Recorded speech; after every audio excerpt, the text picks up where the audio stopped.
लकड़ी की चाबी से या लकड़ी के इस्तेमाल से लॉकअप खोलने के बाद नदी से एक-एक कर निकलने का ये दो गंभीर एंगल आता है। मीडिया के जवाब से मालूम पड़ता है कि वे पत्थर चला रहे थे। पुलिस कहती है कि उनके पास देशी बंदूक थी, मगर एनकाउंटर में जो 3 सिपाही घायल हुए वो शार्प वेपन से घायल हुए। क्या पत्थर भी शार्प वेपन में गिना जाता है? कई लोग मारे गए 8 लोगों को आतंकवादी कह रहे हैं। ज्यादातर मीडिया, हमें पत्रकारिता में यही सिखाया गया है कि साबित होने से पहले तक आरोपी या कथित रूप से लिखना ठीक रहता है, मगर सब आतंकवादी कह रहे हैं, नेता, मंत्री, सारा अखबार, सारा चैनल, ज्यादातर, जबकि किसी को अभी तक सजा नहीं हुई है। अतीत में कई ऐसे मामले हुए हैं जिनमें आतंक के मामले में लोग 10 से लेकर 22 साल, 25 साल तक बंद रहे। उन्हें आतंकवादी ही कहा जाता रहा, मगर उनके खिलाफ कोई सबूत नहीं मिला और वो बाइज्जत सुप्रीम कोर्ट तक से बरी हुए। आतंक के आरोप में तमाम अदालतों से बरी हुए 24 ऐसे लोगों की कहानी संकलित कर जामिया टीचर्स सॉलिडेरिटी एसोसिएशन ने एक किताब प्रकाशित की है। किताब का नाम है फ्रेम्ड, डैम्ड, एक्विटेड। इस किताब में बरी हुए हर केस के पीछे मीडिया की क्लिपिंग भी है, जिसमें आप देख सकते हैं कि गिरफ्तारी के वक्त मीडिया कैसे सबको आतंकवादी कहने लगता है। मीडिया ही नहीं, उनके रिश्तेदार, दोस्त, सब आतंकवादी कहने लगते हैं और दूरी बना लेते हैं।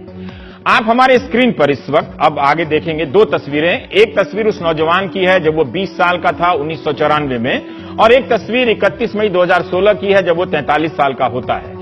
इन 2 तस्वीरों के बीच इस शख्स की जिंदगी के 8150 दिन जेल में गुजरते हैं। 23 साल जेल में गुजरने के बाद एक दिन सुप्रीम कोर्ट से आदेश आता है कि जिन बयानों के आधार पर निसार को आजीवन कारावास की सजा दी गई वो सबूत के तौर पर पर्याप्त नहीं है, बाइज्जत बरी किया जाता है। जेल से बाहर आकर निसार को लगा कि अब वो सिर्फ एक जिंदा लाश की तरह बचा हुआ है। 23 साल तक बगैर किसी गुनाह के जेल में रहने के बाद जब घर आया तो अब्बा इस दुनिया से जा चुके थे। अपनी अम्मी से लिपटा तो रो पड़ा, शायद बहुत ही रोया पड़ा होगा। ये चर्चा और इंटरव्यू आपने प्राइम टाइम में देखा होगा। कई राज्यों की पुलिस ने निसार को भी कई बम धमाकों में आरोपी बनाकर 23 साल तक जेल में रखा, मगर सुप्रीम कोर्ट ने उनके सबूतों को सिर्फ इकबालिया बयान के आधार पर उसे इतने सारे बम धमाकों में आरोपी बनाया जाता रहा। अब आप दर्शक तय करें। यह पूछा जा रहा है कि भोपाल के भागे सिमी कार्यकर्ताओं को कुछ लोग या कुछ पत्रकार या सेकुलर आतंकवादी क्यों नहीं कह रहे हैं। इस सवाल का जवाब दिया जाना चाहिए और पूछने वाले को बिल्कुल ये सही सवाल पूछने वाले पूछ रहे हैं, क्योंकि ये सवाल को लेकर सोशल मीडिया में बहुत भद्दी भद्दी गालियां दी जा रही हैं। मैं छोटा सा प्रयास करता हूं। सोशल मीडिया पर भद्दी गालियों के साथ सवाल पूछने वाले कह रहे हैं कि क्या इन्हें आतंकवादी इसलिए नहीं कहा जा रहा क्योंकि ये मुसलमान हैं। अव्वल तो ज्यादातर चैनल और अखबार आतंकवादी ही लिख रहे हैं, इसलिए ये शिकायत अब वाजिब नहीं है। शिकायत ये होनी चाहिए कि क्यों आतंकवादी लिख रहे हैं, पर खैर ये दूसरी बात है। निसार का ही केस लीजिए। मुझे आप पर यकीन है, आप निसार की कहानी जानकर ये नहीं कहेंगे कि एक मुसलमान के साथ ऐसा नहीं होना चाहिए। आप यही कहेंगे कि किसी भी आम भारतीय के साथ ऐसा नहीं होना चाहिए। तो भोपाल मामले में जिन्हें आरोपी कहा जा रहा है उन्हें आतंकी कहने की जिद क्यों है? हाँ, वो आतंक के आरोप में बंद जरूर है और एक सिपाही की हत्या करने का भी आरोप उन पर लग गया। एक केंद्रीय मंत्री ने भी इशारे में धर्म के कारण इनसे सहानुभूति की बात की है। एनकाउंटर ने सबको सताया है, हिंदू को भी सताया है, सिख को भी सताया है। अभी अप्रैल में पीलीभीत में 10 सिखों को 25 साल पहले आतंकवादी बताकर हत्या कर दी गई।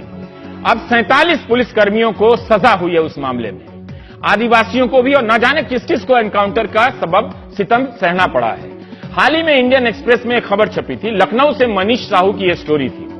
तस्वीर में आईएएस अधिकारी किंजल आप देख रहे हैं, जो स्टोरी लिखे जाने के वक्त उस वक्त बहराइच की डीएम थी। किंजल के पिता केपी सिंह यूपी पुलिस में डीएसपी थे। जब वो 5 साल की थी किंजल, तब उसके पिता को पुलिस के ही लोगों ने एनकाउंटर कर दिया। एनकाउंटर साबित करने के लिए केपी सिंह के साथ साथ गांव के 12 और लोगों को निकाल लाए और मार दिया। 31 साल तक इस बेटी ने यह मुकदमा लड़ा है बचपन से। इस बीच वो आईएएस अफसर बन जाती है, मगर बाप अधिकारियों की संगत में एनकाउंटर में मारा गया, कैसे बर्दाश्त कर सकती थी। 31 साल बाद कहानी यह निकली कि केपी सिंह खुद 2 अपराधियों को पकड़ने गए थे, लेकिन पीछे खड़े सब इंस्पेक्टर आरबी सरोज ने उनकी छाती में गोली उतार दी। इंस्पेक्टर सरोज को आजीवन कैद की सजा हुई। 12 पुलिस कैदियों को, अधिकारियों को सजा हुई। इनमें हिंदू भी थे और मुसलमान भी थे। इसलिए पुलिस के एनकाउंटर पर सवाल उठते रहना चाहिए। इसका हिंदू या मुसलमान से कोई लेना देना नहीं है।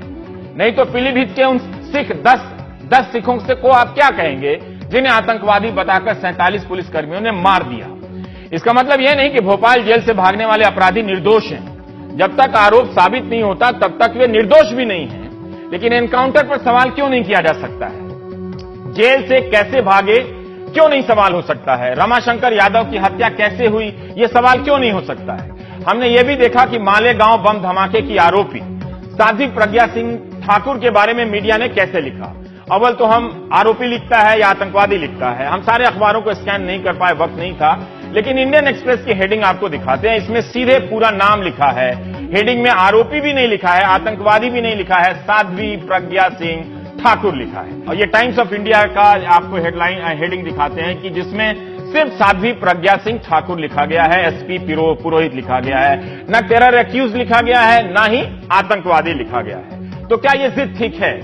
बेहतर है, अगर आपको यह सवाल ठीक लगता है कि इन्हें आतंकवादी ही कहा जाना चाहिए, तो आप, सरकार और अदालत ये तीनों मिलकर तय कर लें कि अब से पुलिस जिसे भी पकड़ लेगी वो चोर, डाकू, हत्यारा, बलात्कारी, आतंकवादी अंत तक कहलाएगा। आरोपी या कथित रूप से आरोपी नहीं लिखा जाएगा। सबके लिए नियम बन जाए तो सबको मुक्ति मिल जाए। मुझे इस वक्त तक, जब तक ये नियम नहीं बनता, आरोपी लिखने में कोई दिक्कत नहीं है। शायद नासिर या आईएएस अफसर किंजल को भी दिक्कत नहीं होगी। किंजल के पिता तो हिंदू हैं।